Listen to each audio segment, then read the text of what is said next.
Hi everyone, Adam here, and today I want to tackle one of the most common misconceptions I see in real estate. The idea that all homes can be compared using price per square foot. So let's break it down. You've probably heard it before. Someone says, that house sold for $1,300 per square foot, so mine should too. Or maybe you've wondered why two homes in the same neighborhood have wildly different price per square foot numbers. Seems like a straightforward way to compare value, right? Actually, it's not that simple, and here's why. On the surface, price per square foot is easy to calculate. Take the sales price, divide by the square foot number, and you get a number. But that number only tells a tiny part of the story. The reality is price per square foot is only meaningful when you're comparing homes that are extremely similar in size, condition, layout, lot, and location. And let's face it, in markets like the Bay Area, how often do we see two truly identical homes? Almost never. Here's what most people miss. Location, location, location.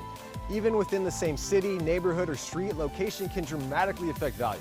A home with a view on a quiet cul-de-sac or closer to top schools will command a higher price per square foot than one without those features. A newly renovated home with high-end finishes is not the same as an original condition property, even if they're the same size. Upgrades, layout, and even feel of a home can shift value significantly.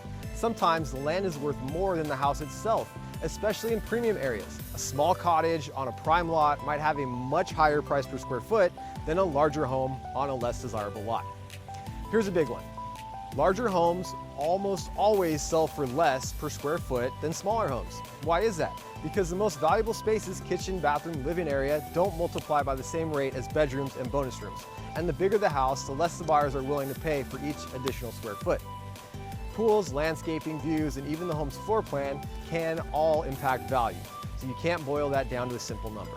So that's the right approach. Price per square foot is a starting point, a quick snapshot. But to truly understand a home's value, you need to look at the whole picture. Recent sales of similar homes, current market trends, property condition, and those unique features that make a home special. That's why working with an experienced agent who understands these nuances is so critical. We use a combination of data, experience, and market insight to help you price, buy, and sell with confidence. Not just by running the numbers, but by understanding what those numbers actually mean. So, next time you hear someone say, "What's the price per square foot?" remember, there's a lot more to the story. If you want the real value, let's talk. I'm Adam, here to educate and navigate, not speculate and fabricate.